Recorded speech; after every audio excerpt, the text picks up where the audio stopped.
میرے عزیزوں، اسلام مصیبت کے وقت صبر کی تلقین کرتا ہے۔ سورہ بقرہ کی آیت نمبر 156 میں ارشاد باری تعالیٰ ہے، الذین اذا اصابتهم مصیبۃ قالوا انا للہ وانا الیہ راجعون۔ مالک فرماتے ہیں وہ لوگ کہ جب ان پر کوئی مصیبت آتی ہے تو کہتے ہیں انا للہ، ہم اللہ ہی کے ہیں، وَإِنَّا إِلَيْهِ رَاجِعُونَ، اور ہمیں اسی کی طرف لوٹ کے جانا ہے، ہم اسی کی طرف لوٹنے والے ہیں۔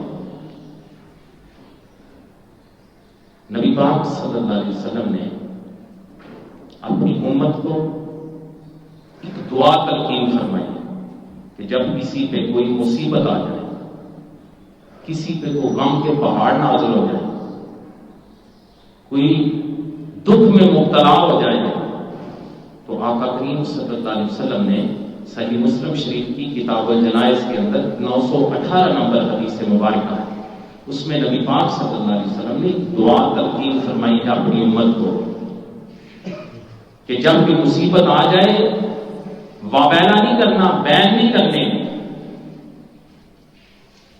ماتم نہیں کرنے لگ جانا، بلکہ میرے آقا نے فرمایا اس طرح دعا مانگنا، اللہم اجرنی فی مصیبتی واخلف لی خیرا منہا، اے اللہ مجھے اس مصیبت میں اجر عطا فرما اور اس کے بدلے اس سے اچھی نعمت عطا فرما۔ یہ حضور نے اپنی امت کو دعا تلقین فرمائی۔ مصیبت کے وقت اگر کوئی بندہ صبر کا مظاہرہ کرے، صبر و رضا کی بڑی فضیلت ہے، اس کی فضیلت میں بہت ساری احادیث آئی ہیں۔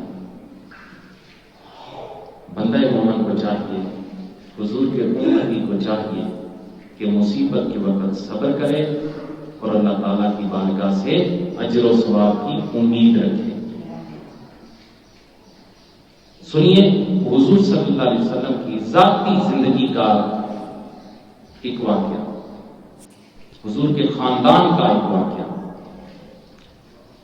آقا کریم صلی اللہ علیہ وسلم کی صاحبزادی حضرت زینب، سیدہ زینب رضی اللہ تعالی عنہا کا بیٹا قریب المرگ تھا، نزع کا عالم تھا۔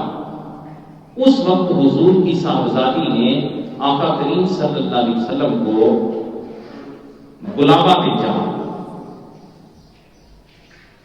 تو جواباً آقا کریم صلی اللہ علیہ وسلم نے انہیں صبر و رضا کی تلقین فرمائی۔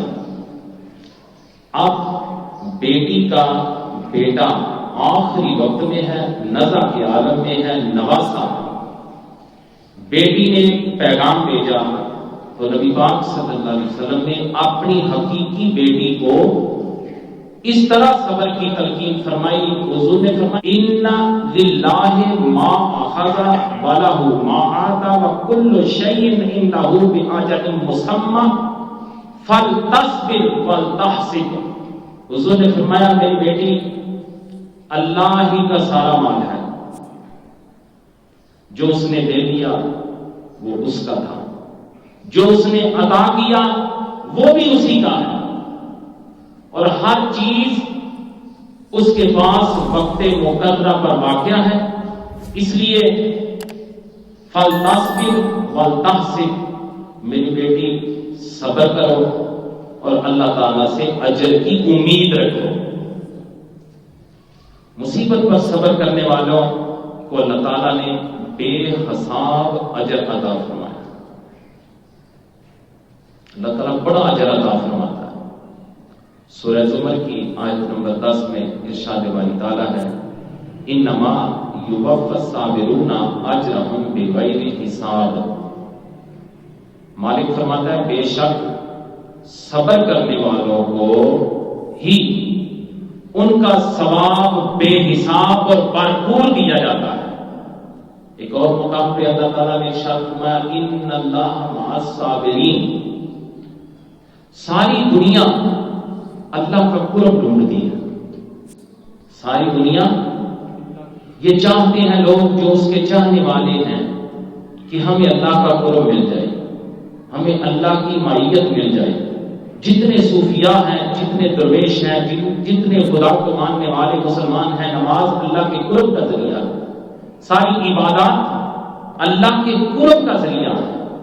لیکن مصیبت پہ صبر کر جانا، کوئی مصیبت آ جائے واویلا نہ کرنا، ماتم نہ کرنا، گریبان نہ پھاڑنا، اس پہ صبر کر جانا اللہ کی رضا کے لیے، اس کا اتنا بڑا مقام ہے کہ مالک فرماتا ہے ان اللہ مع الصابرین، کہ میں اللہ صبر کرنے والوں کے ساتھ ہوں.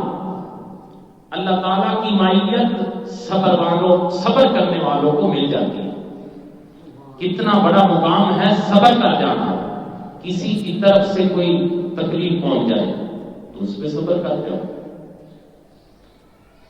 اللہ کی طرف سے کوئی تکلیف چل جائے، کسی کا بیٹا چلا جائے، کسی کی بیٹی چلی جائے، ماں چلی جائے، باپ چلا جائے، بھائی چلا جائے، تو اللہ کی رضا کے لیے صبر کر جانا اتنا بڑا کام ہے کہ مالک فرماتا ہے ٹھیک ہے نماز بھی میری معیت دیتی ہے، جملہ عبادات میری معیت دیتی ہے، لیکن ساری عبادات کے ساتھ ساتھ میرے محبوب کے غلاموں سن لو ان اللہ مع الصابرین، اگر صبر کرو گے تو میں خدا وعدہ کرتا ہوں کہ میں تمہیں اپنی معیت عطا کروں گا، اپنا قرب دے دوں گا.